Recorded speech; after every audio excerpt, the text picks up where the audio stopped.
I have a very special guest sitting next to me. Alyssa is one of the most impressive 25-year-olds I've ever met. On her spare time, she volunteers for VISTA Maria, which is a nonprofit organization that provides care, treatment, and education to vulnerable women and young girls. Alyssa recently won the Outstanding Mentor Award for her dedication and service. I don't know about you, but I wasn't doing all that when I was 25. We brought Alyssa to 5 Minute Fridays to educate us on the crisis of human trafficking and what we can do about it. All human trafficking involves commercial sex.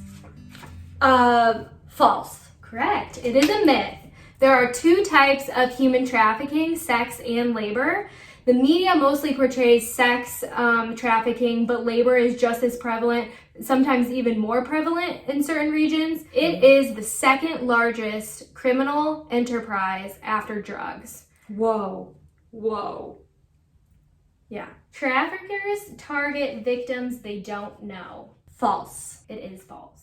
Traffickers a lot of times target people they know, romantic partners, spouses, family members. There's even cases of parents. Traffickers are not looking for people shopping in Target. They're looking for kids and people who aren't going to have parents or family members or friends that are going to be looking for them. You hear the mall, the store, the van, the parking lot. Taken, like that movie Taken with Liam Neeson. I love that movie. That's not always where, yes. That's the stereotype Perception. of where it happens. Correct. Human trafficking is... Oh wait, start over, I looked again.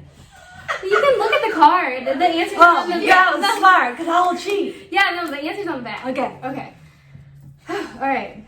Human trafficking is not always a violent crime. It's true, because it could also be a verbal.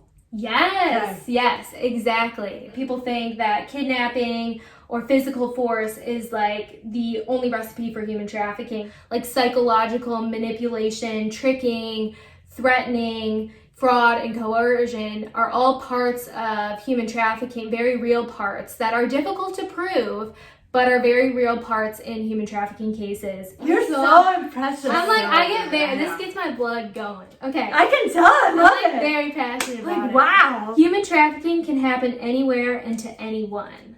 True. Yes. The population that's most affected by human trafficking is the vulnerable population. And by vulnerable, I mean people who have immigrated to the United States, people with substance abuse issues, mental health issues, homeless youth in the foster care system, people of color, people who have a history of sexual abuse are more vulnerable to human trafficking. That's good. I mean, that's deep. Yeah. People in active trafficking situations don't always try to escape or seek help. False. It is actually a fact. What? Not all victims identify as being trafficked. Fear, isolation, guilt, shame, misplaced loyalty, and expert manipulation. All of those elements may keep a person from seeking help in a trafficking situation. Because they might not even be aware that anything's wrong Correct. in the first place. Correct. Oh. Even if they are pulled out of a situation, they may want to go back because, again, of that misplaced loyalty and expert manipulation that trafficker has on them, that psychological hold. Michigan is ranked number 2 with the most human trafficking cases. Oh, this is a tricky one. I'm going to say true. So this is actually a myth. Any ranking that you hear in the news and the media is not correct. It's true that major cities are hotspots. The fact is that we do not have an accurate count of human trafficking cases.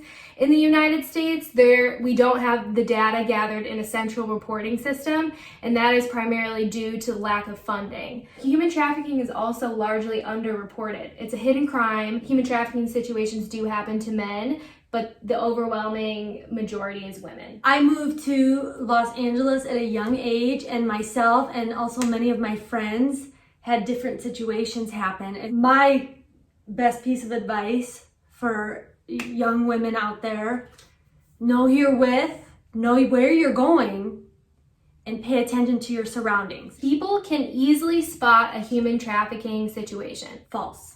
correct. Human trafficking is a hidden crime. It is very difficult to detect. Even if you see some signs, it's more about the story. My favorite quote about this is, it's not the signs, but the story. You pay attention to the people in your lives. You pay attention to the worker in the restaurant. You pay attention if someone comes and cleans your house. You ask questions about what are their living conditions look like? Can they move freely? Are they in possession of their legal documents? Are they in control of their money? Are they isolated from the public or their family? Those are the questions you want to ask. It's not always someone in battered clothes or bruises. Certainly those are alarming signs and should be investigated, but that a lot of times does not tell the entire story of a human trafficking case. This is modern day slavery, and it's, I think, one of the greatest injustices of our time, and I think people should talk about it more. It affects millions every day. Thank you for putting so much time and energy and dedication and love into this. Thank you for having me, Vanessa.